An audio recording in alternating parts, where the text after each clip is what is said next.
Hola a todos, bienvenidos. Estamos de nuevo con Rebe Mareina para hablar del liderazgo en el judaísmo, tercera parte. Muchísimas gracias, Rebe, por estar aquí de nuevo. Sí.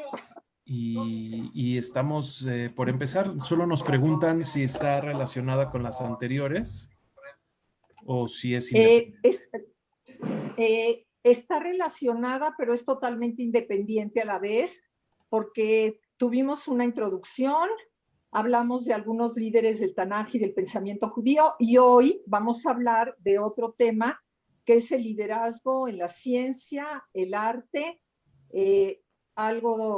liderazgo en la Shoah y algo muy poquito de Tzionut, lo que nos da el tiempo. Entonces, si alguien no entró a ninguna de las pláticas y esta es la primera, no problem, porque van a entender perfecto de lo que estamos hablando. Pues adelante, Rebe, bienvenida y muchas gracias. Gracias a ti, Alberto, por acompañarme en esto. Gracias a la Keile, gracias a Anita, gracias a Vivi por su confianza para estas pláticas que hemos tenido. El tema, como bien dijo Alberto, es el liderazgo en el judaísmo y como expliqué hace un ratito, tuvimos una introducción y yo les dejé una tarea la semana pasada, no se olviden. La tarea la semana pasada era que habíamos dicho que el número de judíos que han ganado el Nobel y otros premios como no nada más el Nobel, es totalmente desproporcionado al número de judíos que hay en el mundo. Y entonces yo quería que ustedes hicieran la tarea y que me dijeran por qué creen que hay esta desproporción en el número de nobeles judíos. Entonces abrimos, porfa, Alberto, el micrófono y los que sí hicieron su tarea, si nos hacen favor de dar su opinión.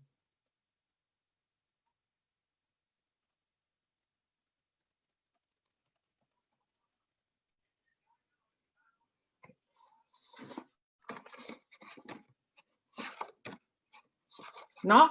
¿Nadie hizo su tarea? Parece que no. ¿Alguien que quiera opinar? Una amiga muy querida, Sheila Víctor, me mandó ¿cómo se llama? Isaac Loquier tiene una opinión. Alberto, a lo mejor le podemos abrir micrófono. Sí, un segundito.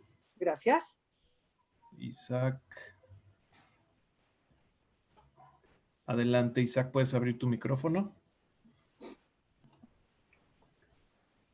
¿Qué le pongo? Ya ¿Ya se me escucha? Ya estás. Tengo una opinión de esto y se debe a la actitud femenina en las casas donde obligan a los hijos desde muy chicos a pensar y a estudiar. Los hijos judíos van o aprendían a leer y escribir muchas veces a la edad de 3 y 4 años, cuando en otras culturas había un analfabetismo absoluto, y esto se debe a que las mujeres judías también estaban instruidas y también sabían leer y escribir. Y el mundo judío tiene además una forma de pensar derivada de los estudios talmúdicos, donde obligan a las controversias entre una persona y otra, la Gebruta y otras figuras similares. Totalmente de acuerdo. Aquí tengo a Sari Dana, que me dice que el judío tiene una necesidad de sobresalir. También totalmente correcto. Lo que dijiste, Isaac, no podría estar más de acuerdo. ¿Alguien más? Bella, ¿puedes abrir tu micrófono?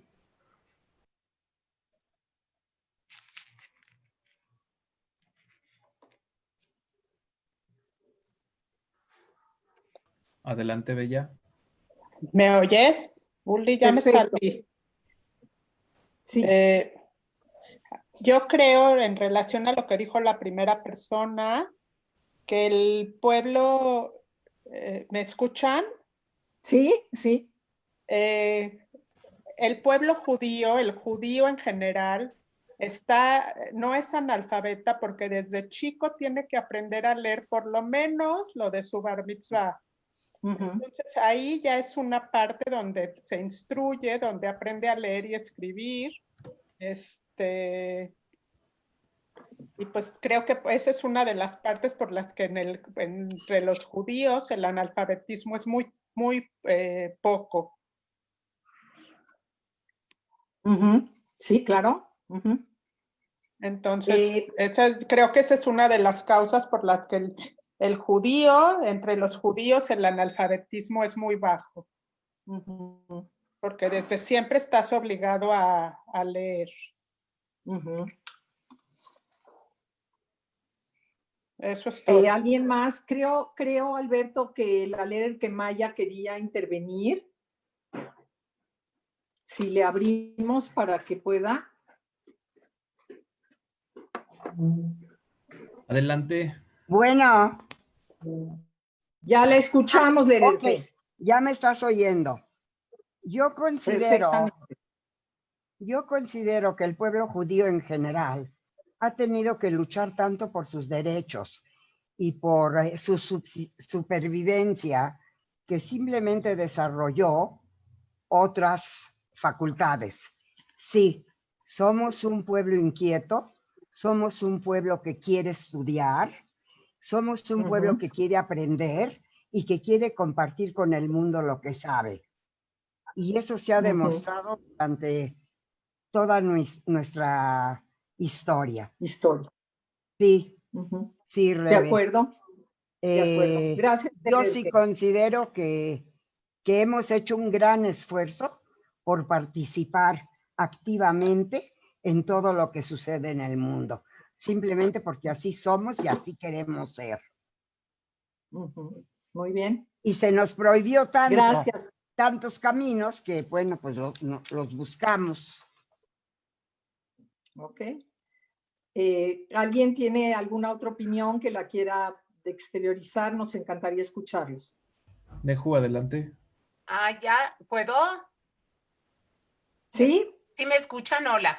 Bueno, yo la verdad saqué una estadística, bueno, estuve investigando un poquito y dice judíos con premios Nobel, que en químicas hay 29 ganadores, que es un 19% del total.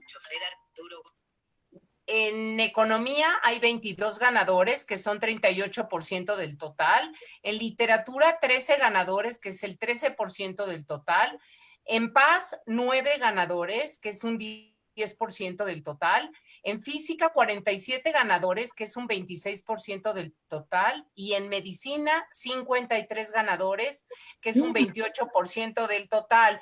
Que la verdad, Cola acabó, siento que es un pueblo inquieto, como dicen, y que de verdad maravilloso.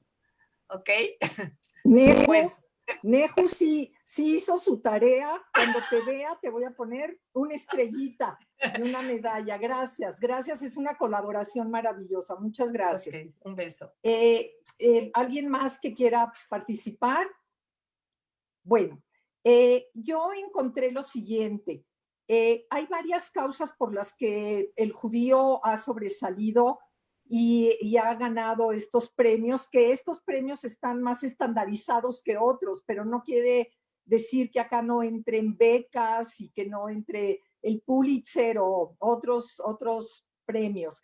Y eso se debe a que ustedes lo dijeron también, que es una necesidad de destacar en un mundo hostil. Desde chiquito, el niño judío, como bien dijo Isaac, es educado en un sistema a donde el saber es un escalón hacia el éxito. La creencia de que los hijos deben superar a sus papás es algo es una línea muy grande en el judaísmo. Dice el Talmud que de dos personas uno nunca tiene ninguna envidia y les desea siempre el mayor éxito. Y estos son los hijos y los alumnos, que cuando nos superan, no solo que no sentimos envidia, al contrario, eso es lo que nos hace lo más felices del mundo. Hay muchas historias personales, por falta de tiempo no las vamos a poder mencionar. Y también hay una sensación en casa de que tú puedes. Oye, ma, oye, pa, es que se me hace difícil y creo que tú puedes. Y entonces vemos que la creatividad nace de la curiosidad y que esto pasa de generación en generación. Y acabamos de pasar por Pesaj, y en Pesaj vemos a los 4 hijos de la Agadá de Pesaj. No se los digo en orden, Sheino de Ali Shol. Cuando no sabe preguntar es porque no tiene ningún tipo de motivación en casa. El otro es el Tam, y entonces sus papás seguramente le dicen, a ver, niño, ¿para qué quieres saber? Cuando el Rasha pregunta, le dicen, ya cállate, no soportamos, estás siempre friegue y friegue con tus preguntas. El Jajam no es Jajam porque nació Jajam, es Jajam porque cuando preguntaba, cuando enseñaba su curiosidad, los que estaban a su alrededor, léase maestros, léase papás, le decían, qué inteligente tu pregunta, me parece maravillosa, vente, vamos a investigar, vamos a tomar unos libros, vamos a tomar esto y aquello y vamos a investigar. Y eso es lo que en esencia hace al Jajam Jajam. Entonces, como yo les dije hace un ratito, vamos a tomar a ciertos personajes, primero vamos a tomar algunos que se destacaron en la ciencia, y les podía haber traído a Einstein, a Freud, yo qué sé, pero quise traer otro tipo de científicos que muchos de ustedes los conocen también, y que me llamó mucho la atención lo que hicieron. El primero es Paul Ehrlich. Paul Ehrlich nació en 1854, murió en 1915, nació en Silesia, en Polonia, y murió en Alemania. Y es el padre de la inmunología, que ahora nos viene muy, muy ad hoc, de la hematología y de la quimioterapia. Ganó en 1908 el Nobel de la inmunología, y él descubrió la cura para la sífilis. Es un medicamento que ya no sé cómo se llame ahora, se llamaba el Salvarsan, y era conocido como la bala mágica, porque millones y millones de hombres y mujeres también morían por la sífilis. Al terminar su carrera en Polonia, viajó a Berlín, ahí hizo muchas investigaciones sobre leucemias y anemias, y combinaba mucho la medicina con la química, no poca cosa. El siguiente que vamos a ver es Casimir Funk.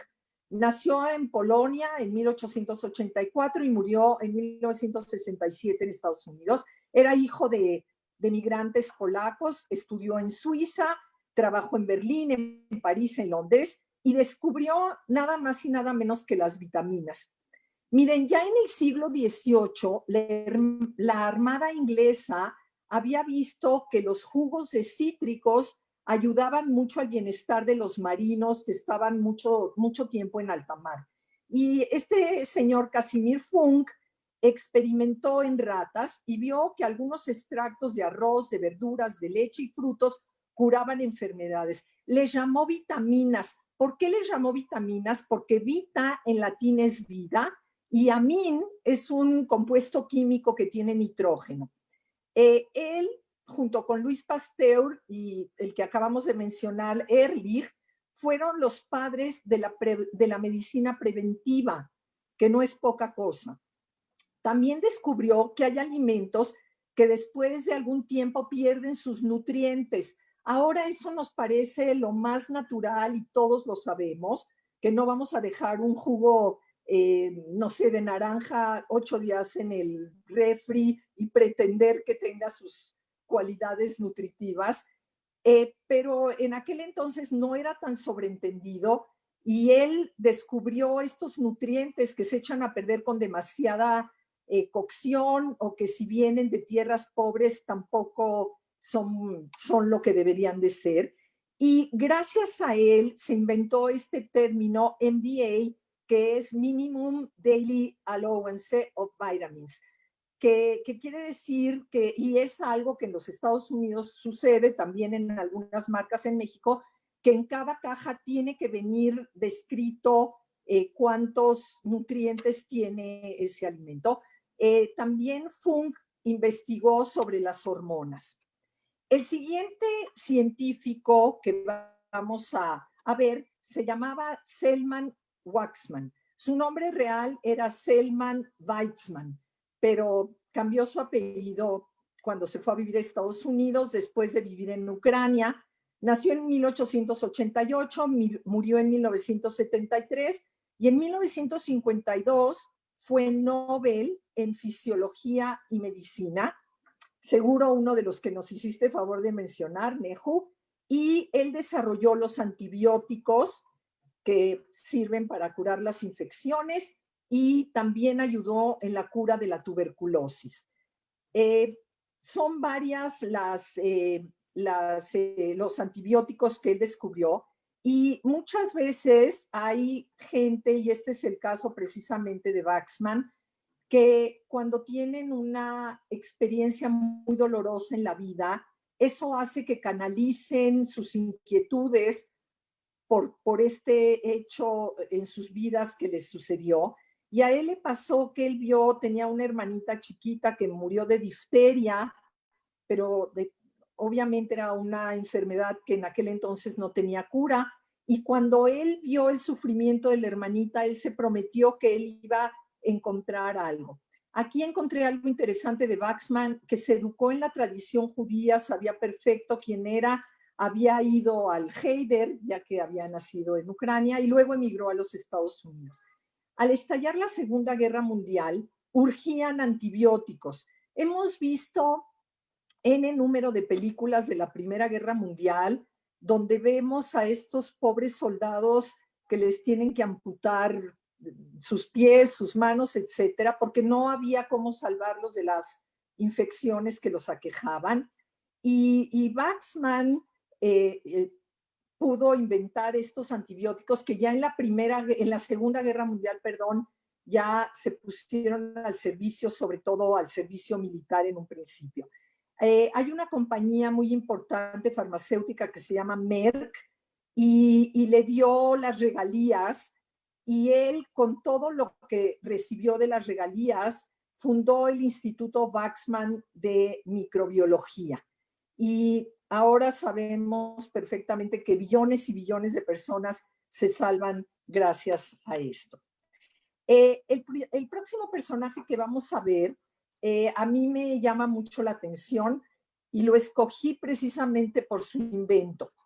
Gregory Pincus, 1903-1967, y él le dio totalmente la vuelta a muchas condiciones al inventar la píldora anticonceptiva.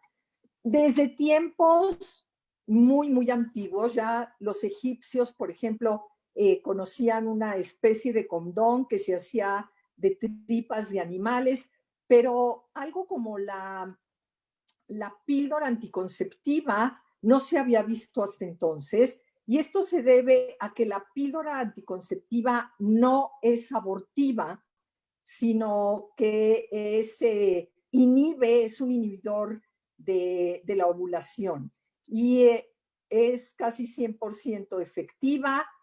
Y él dedicó su vida a la investigación de la reproducción. Hizo muchísimos papers donde habla sobre hormonas, donde habla sobre infertilidad. Y la píldora anticonceptiva transformó por completo no solo las relaciones hombre-mujer, sino que en esencia cambió por completo la vida de la mujer. La vida de la mujer hasta entonces seguramente había sido bastante acíclica. Me meto a un trabajo, pero me tengo que salir porque me embaracé, tengo ahora sí, no puedo meterme a estudiar porque estoy embarazada, etcétera, etcétera. Y de pronto la mujer tiene en sus manos un cierto control de su maternidad, y eso nos empodera porque podemos decidir cuándo sí embarazarnos y cuándo no. Y también nos hace de alguna manera que nosotros conduzcamos nuestro destino en cuanto a la maternidad. Otro personaje interesante es Jonas Salk, que nació y murió en los Estados Unidos, 1914-1995. Sus papás eran inmigrantes rusos, judíos, y en 1955 descubrió la vacuna. Por el tiempo en que estamos viviendo, esto de la epidemia de la polio nos reverbera mucho más, y ni se diga que las que había en la Edad Media, pero hay un historiador que se llama O'Neill, que él dice que la epidemia de la polio se puede comparar con las epidemias de la Edad Media.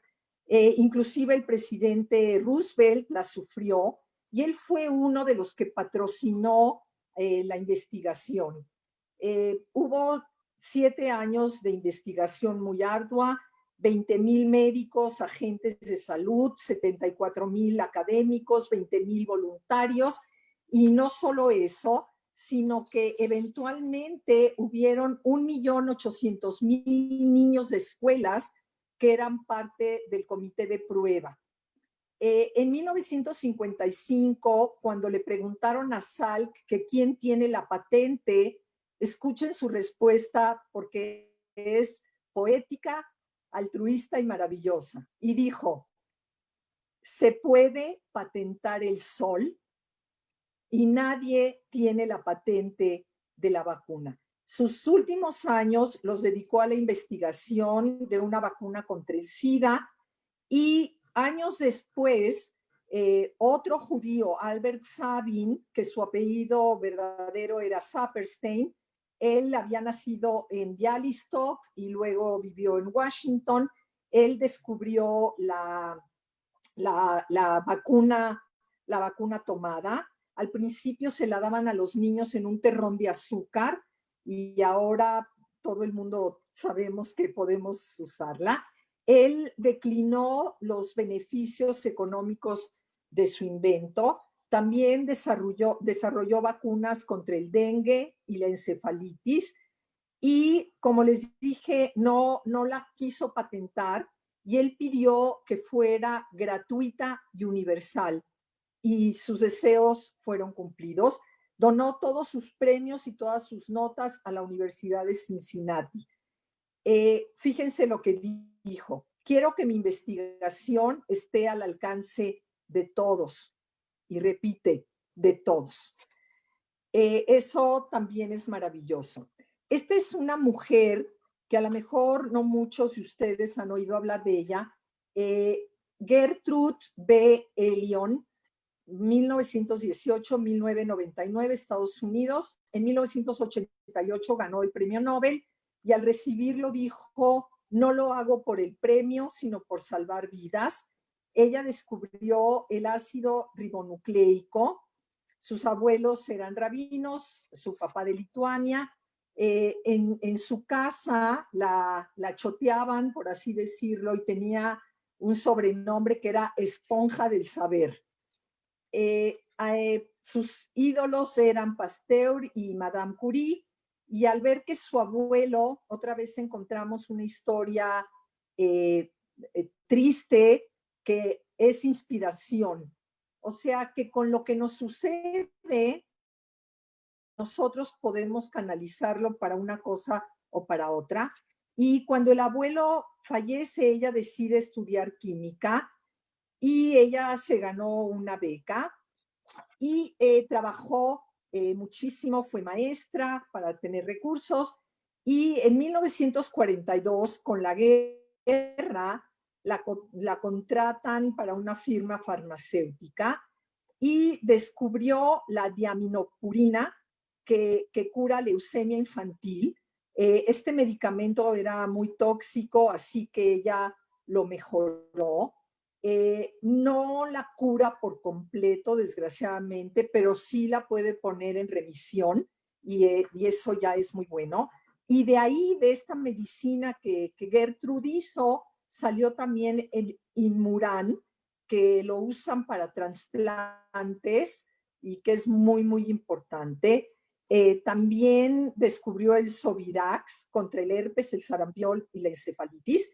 Y otra también que sirve para el AIDS, que se llama AZT. y recibió en 1988, como dije, con otros 2 científicos ingleses el premio Nobel.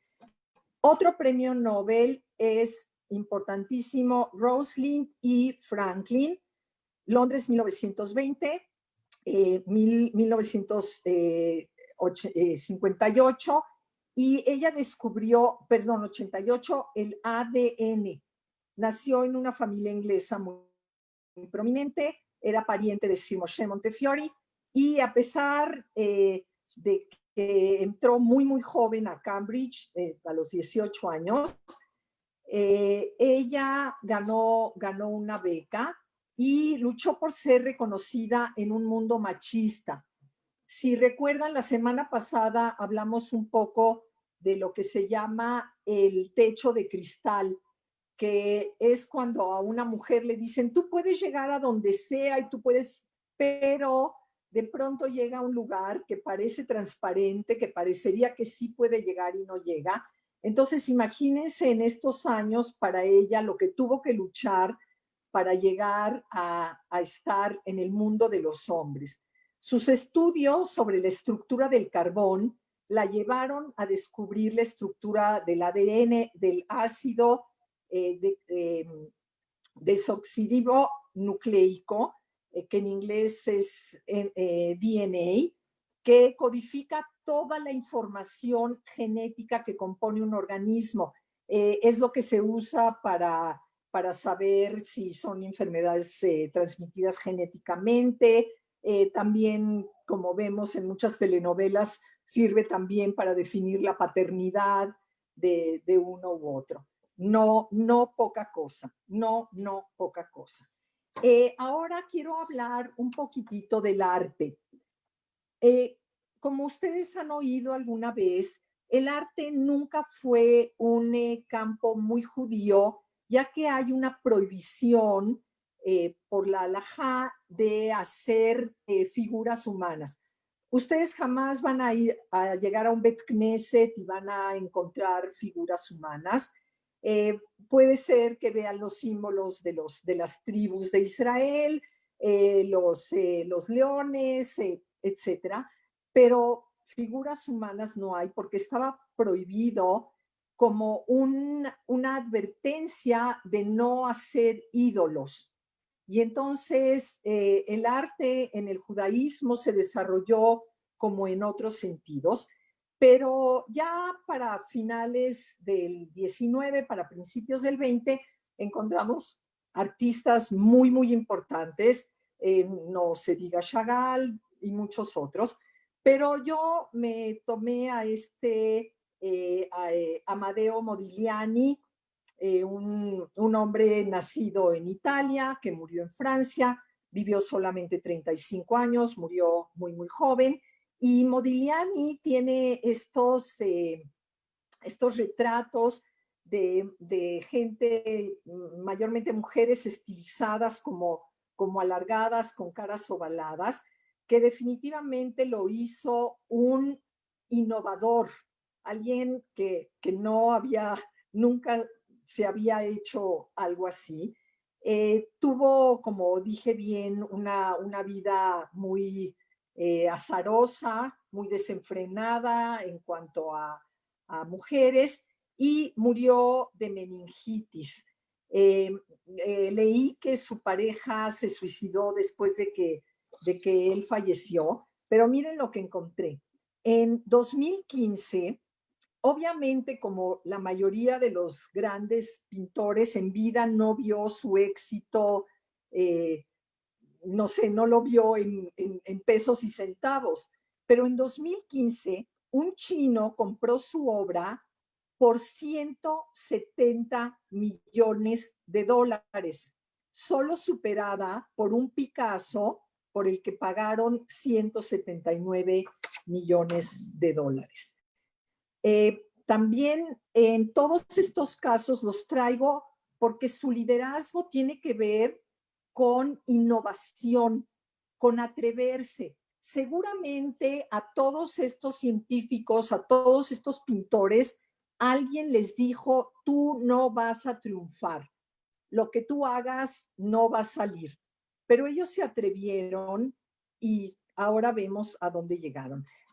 No quería no mencionar a Bashevis Singer, a Isaac Bashevis Singer.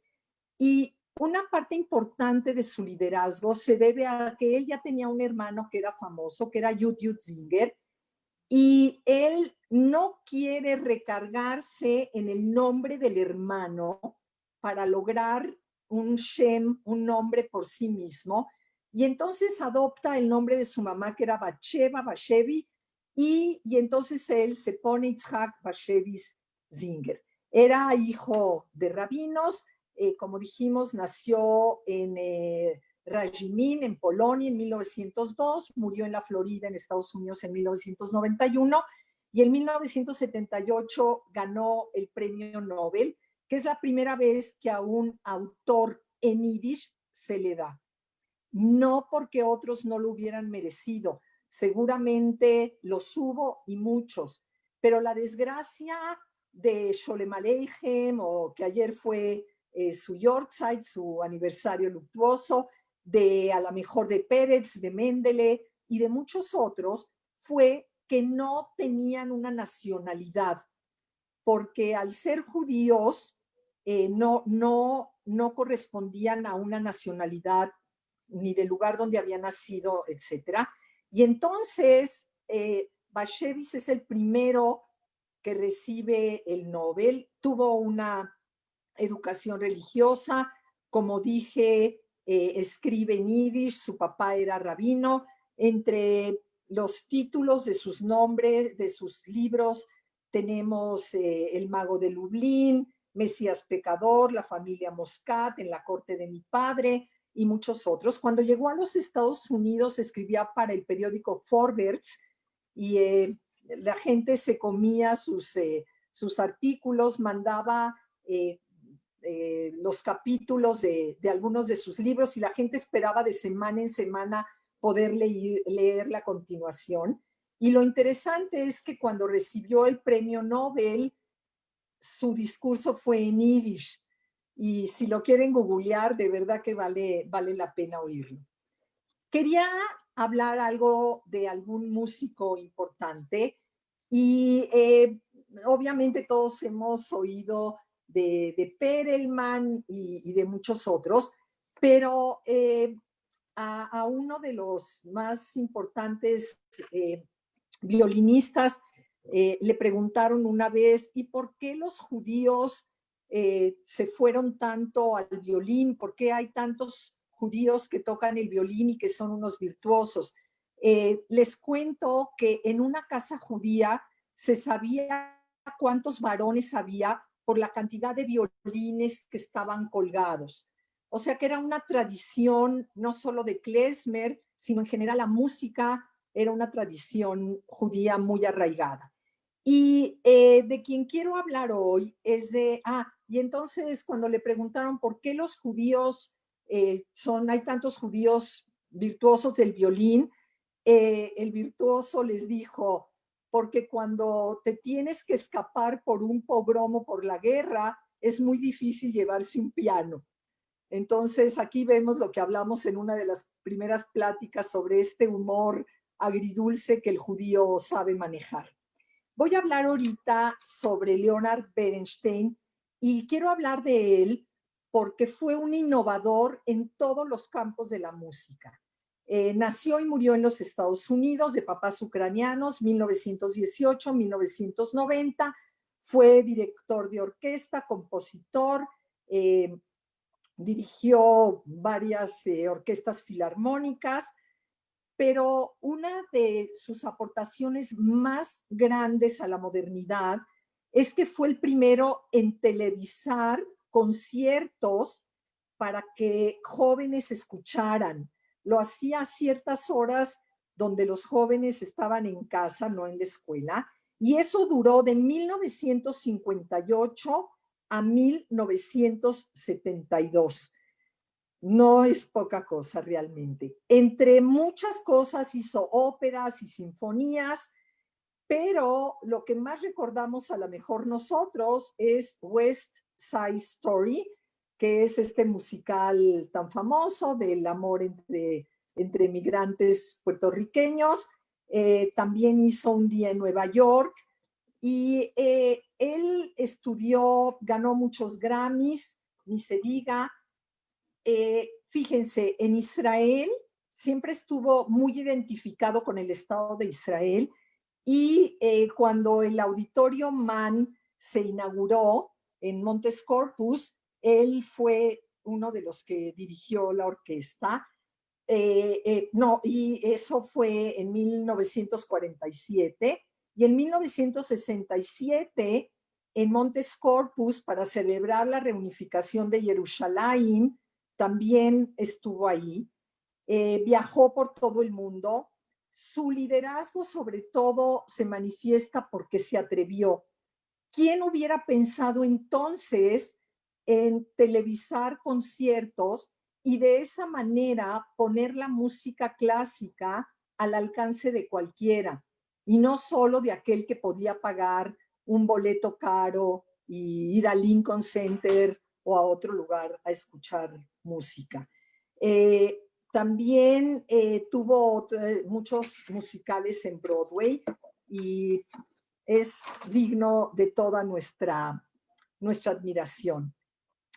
Les traje a alguien que todos nosotros hemos escuchado alguna de sus obras. Cronológicamente es mucho anterior a Berenstein y es ni más ni menos que Félix Mendelssohn Bartholdy. Aunque por asimilación Mendelssohn estaba como muy en un lado y en el otro, pero porque lo convirtieron sus papás al protestantismo, pero siempre fue un niño virtuoso, un niño prodigio. Y lo interesante, ¿por qué digo que todos lo hemos escuchado? Porque de él es la marcha nupcial. Y Wagner le tenía mucho coraje, porque Wagner también había hecho una marcha nupcial, pero ¿quién de nosotros conoce la marcha de Wagner cuando no hay boda sin marcha nupcial ni marcha nupcial sin boda? Y esto es lo más importante que tenemos. Yo me puse a pensar que en el próximo bloque de líderes quería yo hablar un poco sobre liderazgo en la Shoah. Hay tal cantidad de líderes en esta época de la Shoah que no saben el trabajo que me costó escoger a quién debía yo mencionar en esta plática. Como dije al principio, para los que no estuvieron, realmente esto es un curso de 16 horas que había que hacerlo en 3 horas, en menos, porque hay 10 minutos de preguntas y respuestas. Y entonces me costó mucho trabajo decidir quién debe de estar en esta lista. Pero de pronto me di cuenta que Hannah Senners es alguien que debe de ser mencionada. Nació en Budapest en 1921, murió en 1944. Era una niña que era de clase media. Su papá falleció cuando ella tenía 6 años. Una excelente alumna. Y en la escuela pública donde ella iba, ahí aprendió más que ni en su casa lo que quiere decir ser judío. Y eso lo he oído de mucha gente que cuando salen de la escuela judía a la universidad, o por ejemplo en mi caso, muchos de mis compañeros hicieron la prepa nacional y todos ellos dicen, yo me hice más judío cuando entré a la prepa nacional y tenía yo que defender mis valores y defender mi identidad. Ella siempre fue una de las niñas más exitosas académicamente y fue una sionista convencida. Y entonces ella decide que quiere hacer aliyá. Leí también que era muy bonita, que era alta, con mucha personalidad, y empezó a tener esta inquietud por hacer aliyá y la trataron de persuadir de no hacerlo. porque no era tan fácil en aquel entonces. Sin embargo, ella lo hizo y se fue al kibutz Sdot Yam, que hasta la fecha ahí hay un memorial a su nombre, y participaba con la Haganá, que era una de las células de autodefensa judías. Entonces, en 1943 se enlistó en la brigada judía y se entrenó para ser paracaidista. Nos parece a lo mejor que alguien que ya tenía su aliyá resuelta, que estaba en el lugar donde quería estar, que escribía, que vivía en este lugar hermoso, ¿por qué quisiera hacerlo? ¿Por qué quisiera arriesgar su vida en aras de otros? Y eso es lo que hace un líder. La trataron de convencer de que no lo hiciera y vean lo que ella dijo. Mejor morir con una conciencia libre que regresar con la certeza de que ni siquiera lo traté. Y entonces se lanza, se entrenó, como dije, para paracaidista y la misión era en la Yugoslavia de antes. Los nazis la atraparon y la mandaron inmediatamente a Budapest. En prisión enfrenta a los SS y a la Gestapo, que la maltrataban para sacarle información de quiénes están con ellas, quiénes la mandaron, etcétera, etcétera. Pero ella jamás dijo nada de nadie y los enfrenta todo el tiempo con esta misma calidad humana que ella tenía. La torturaron brutalmente y mandaron llamar también a la mamá para que a ver si la mamá la convencía de que soltara la sopa para que la dejaran irse. Ella no cedió. Dijeron que le habían hecho un juicio, obviamente no se lo hicieron y la fusilaron. Sus últimas palabras fueron: continúen la lucha. Y así fue como murió Hannah Sener. En 1950 repatriaron sus restos y está enterrada en Har Herzl. Creo que esto es muy importante. Dicho sea de paso, muchas de las figuras que hicieron por su judaísmo, después de un tiempo rescataron sus restos y fueron llevados a Israel y ahí fueron enterrados. Y no deja de ser que su valentía la hace ser una líder nata. El caso de Janusz Korczak, que yo creo que todos hemos escuchado algo de él. Korczak nació en 1879 y murió en 1942 en Varsovia. Era doctor. Además, escribió muchos libros de cómo había que tratar a los niños y fundó un orfelinato judío y tenía también un programa de radio. Luchó por los derechos del niño. Otra vez, ahora nos parece algo súper común que alguien esté por los derechos del niño, no así para estos innovadores. Y lo que él decía era que en estos orfelinatos él instituyó un sistema de autogobierno donde los niños se dividen el trabajo, hay normas que se especifican muy claramente, que acá vemos otro rasgo importante del líder. El líder tiene por lo regular estructura y para él lo más importante en estos orfelinatos era independencia y responsabilidad. Tiene un libro que si lo pueden encontrar es maravilloso, se llama Cómo amar al niño y el derecho del niño a ser respetado. Son libros que si ustedes los leen piensan que alguien hace dos años lo escribió, porque son súper modernos.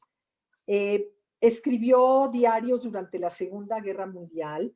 En su época más adulta se volvió, Se volvió sionista. Su nombre real no era Janusz Korczak, su nombre verdadero era Henrik Goldsmith, pero todo el mundo como escritor y como pedagogo lo conocemos como Janusz Korczak. Pudo haberse salvado porque tenía, por los libros que había escrito y por lo que sabía, él tenía muchas conexiones en diferentes lugares y se podía haber salvado realmente y haber emigrado a Inglaterra porque tenía muchos amigos. Sin embargo, decidió que él se quedaba con los niños. El día que se los llevaron a Treblinka, él les preparó como un lonchito y les dijo, vamos a un picnic. ¿Se acuerdan antes cuando salíamos y íbamos a hacer un picnic? Y eso es lo que va a pasar hoy. Vístanse bonito, los hizo que cantaran y que estuvieran siempre contentos. Es muy importante que acá él tenía una colaboradora de nombre Estefanía que le ayudó siempre. Sus libros, como les digo, han sido traducidos en muchos idiomas y en 1942 acompañó a sus niños a Treblinka, donde todos murieron.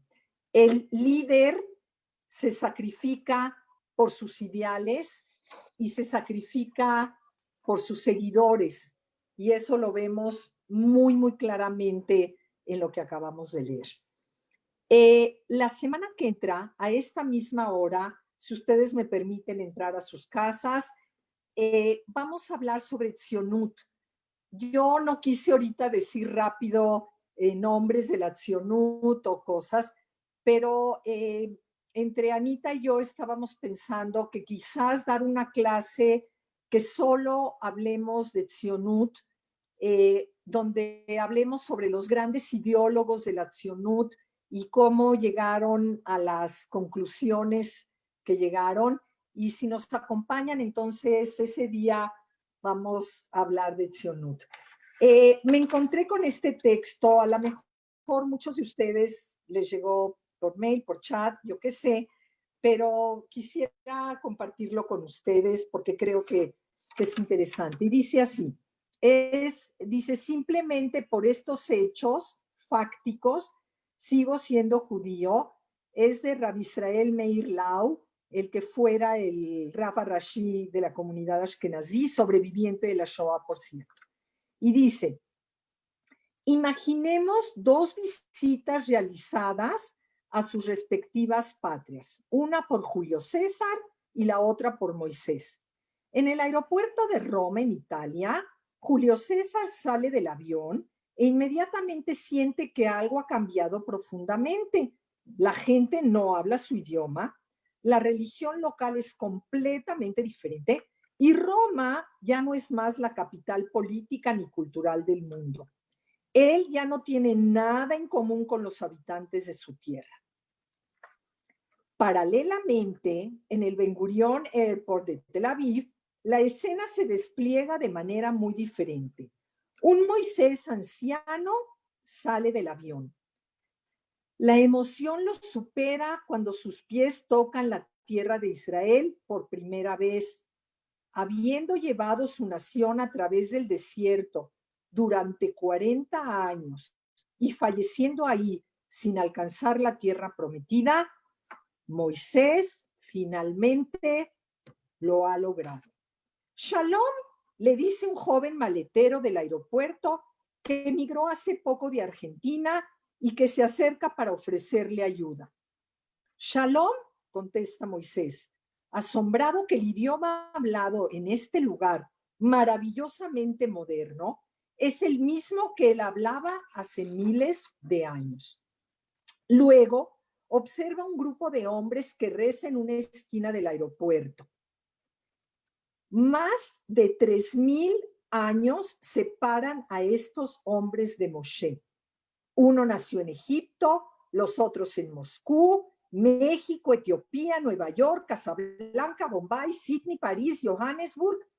Todavía comparten el mismo idioma, fe, tradición y la misma visión de vida.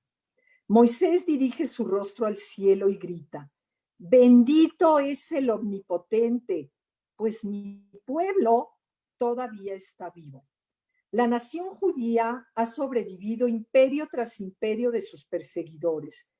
Egipto antiguo, Persia, la antigua Grecia, Roma.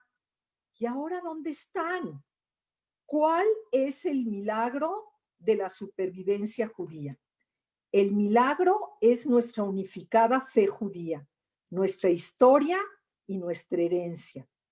Hemos sobrevivido a lo largo de los siglos debido a la cadena indestructible de nuestra herencia. El 15 de Nisan, todos los judíos se sientan junto a un ceder de Pesaj. Comemos la misma comida, la misma matzá. Algunos recitan la Haggadah entera, otros un resumen y otros solo cantan unas canciones. 3.500 años es un largo tiempo para guardar el mismo menú. El menú está intacto.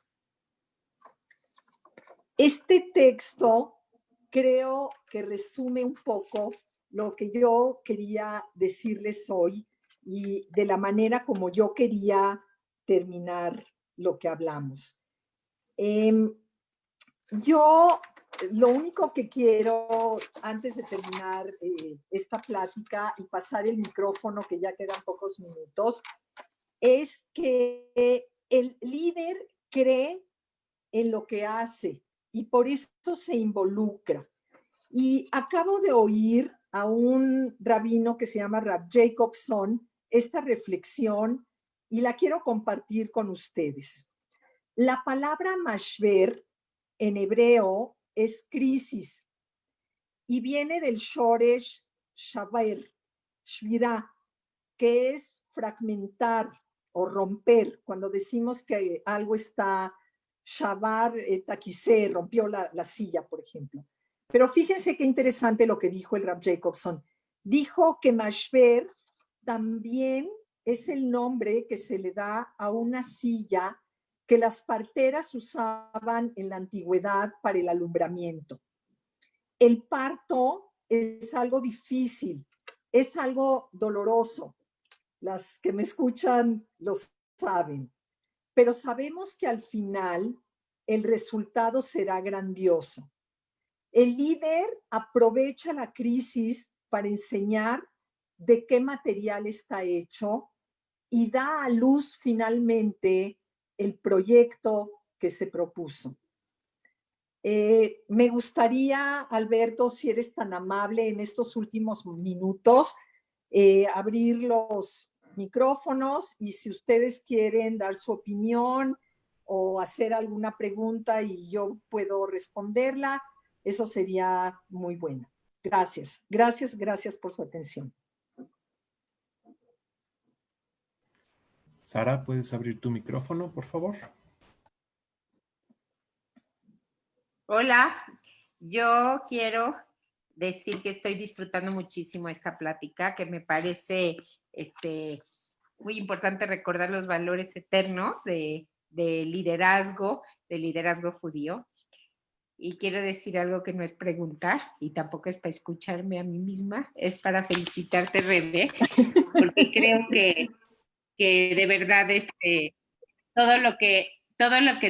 todos estos valores que nos estás recordando, tengo el honor de conocerte a ti y a tu familia y a tu hermana, a toda tu familia y creo que tú sí eres de veras una persona congruente que ejemplificas estos valores y esta es una forma generosa de recordarlo y me conmueve mucho que así como Moshe, en este momento tan difícil podemos pues recibir tanto de personas como tú.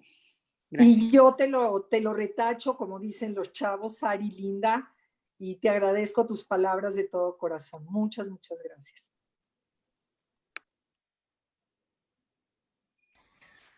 ¿Alguien más que quiera hablar? Por favor, levante la mano o háganoslo saber.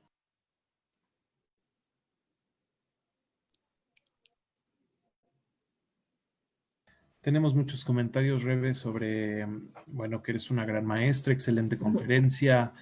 Muchas gracias por compartir todo esto. En Facebook tenemos mucho comentario sobre agradecimientos para ti. A ver, tenemos a una persona más.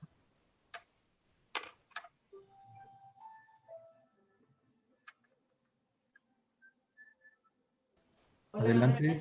Rebe, soy Raquel Lotier. ¿Cómo estás? Te Hola, admiro Raquel. mucho y me da mucho gusto verte. Yo lo hice por el chat, pero bueno, no lo leyeron. ¿Por qué la mayoría bueno, más bien todos los que mencionas como líderes, como los que ganaron premios Nobel, los que hicieron todos los descubrimientos, son ashkenazí? ¿Hay alguna... No. Primero, Modigliani era Sí, es el único. Sí, es italiano, pero... No, te voy a decir qué pasa. Yo creo que durante muchos siglos los judíos ashkenazim vivieron influenciados por una cultura europea donde el iluminismo llegó a ellos mucho antes que a los judíos orientales. Eso nos queda claro. O sea, los judíos orientales con la mismísima preparación, habiendo ido al Kitab, etcétera, etcétera, pero no entraron al iluminismo. Muchos de estos, la mayoría de estos judíos, eran judíos muy asimilados y por eso habían acudido a las universidades. Entonces su camino empezó mucho antes, porque ya para 1791 los judíos franceses tenían derechos de ciudadano y entonces se involucraron en las universidades y en el estudio. Es como alguien que no lo dejan hacer algo y de pronto le dan permiso y el chavo o la chava se suelta el pelo y le da. Entonces, más que nada es porque estos judíos empezaron antes por haber entrado al iluminismo y haber dejado a un lado la religión mucho tiempo antes. Entonces, ellos acudieron a las universidades seguramente ya desde mediados o desde los 30 del siglo XIX. Entonces, en la carrera por el Nobel, pues llegaron mucho antes. Si tú ahorita te agarras una lista de israelíes que han ganado premios, encontrarás que hay de todo. Y eso es normal, porque entonces ya son sabras, como se les dice a los israelíes, que le entraron al rol universitario y de investigación juntos. Pero estos que mencionamos, que en su mayoría nacieron a principios del 20, ya venían de casas asimiladas y que ya habían ido a la universidad. Entonces no es porque porque unos tengan más herramientas o otros, tienen las mismas herramientas. Lo que pasa es que a unos los dejaron entrar a la universidad mucho antes. Gracias. No sé si tu pregunta quedó sí. respondida, pero es simplemente por eso. No tiene nada que ver con la capacidad. Tiene que ver con las oportunidades. No por la capacidad, sino porque no sé si había más pobreza o había menos oportunidades. No. Simplemente yo creo que se debe a las oportunidades que recibieron unos y que no recibieron los otros. Y que si lo ves ahora en el Estado de Israel o no sé, si lo ves en las universidades norteamericanas, etcétera, pues vas a encontrar seguramente la misma cantidad de unos y de otros, o no sé quién tendrá más. No quiero darte un dato que no lo sé, pero es más que nada por las oportunidades, no por la capacidad. Seguro que no por la capacidad. Ok, gracias. Rebe, tenemos una pregunta. ¿Hannah Senesh escribió el poema que es la canción Eli Eli? No sé si fue Hannah. Alguien ayúdenme del público, please. No sé si fue Hannah Senesh o Rachel Ameshore o Rachel. No sé quién de las dos. Lo puedo averiguar y si me guardas el chat de la persona que lo preguntó, se lo averiguamos y se lo decimos. No sería bonito decir algo de lo que no estoy segura. Nos dice Raquel Feldman que sí, que fue Hannah. Ok. Gracias, Rogelé. Gracias. Más de una vez me has salvado. Gracias. Sí, quedó la respuesta. Sí fue Hannah Senesh, Eli, Eli. Sí. Eli, Eli, Shelo y Gamer Leolam. No la voy a cantar, no se preocupe. ¿Alguien más? Otro comentario.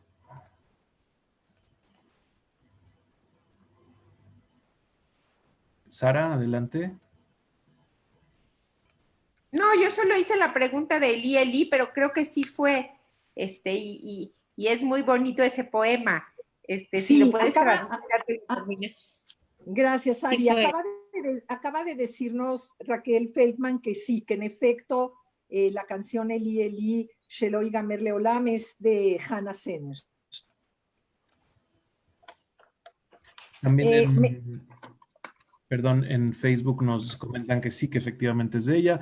Muchos saludos del rabino Tuvia Krauchik. Muchas gracias, que se te ama, dicen en Facebook. Y no sé si alguien más tenga algo que comentar.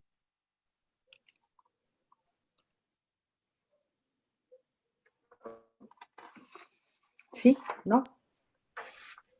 Me encantaría si la semana que entra nos quieren acompañar para esta plática sobre Tzionut, sobre ideólogos de la Tzionut y con algunas otras cosas que va a haber, creo que son interesantes. Y bueno, gracias por estar hoy acá. Muchas gracias, Rebe. Nos vemos la próxima semana. Gracias, Alberto. Gracias, la que hile en mi casa. Gracias.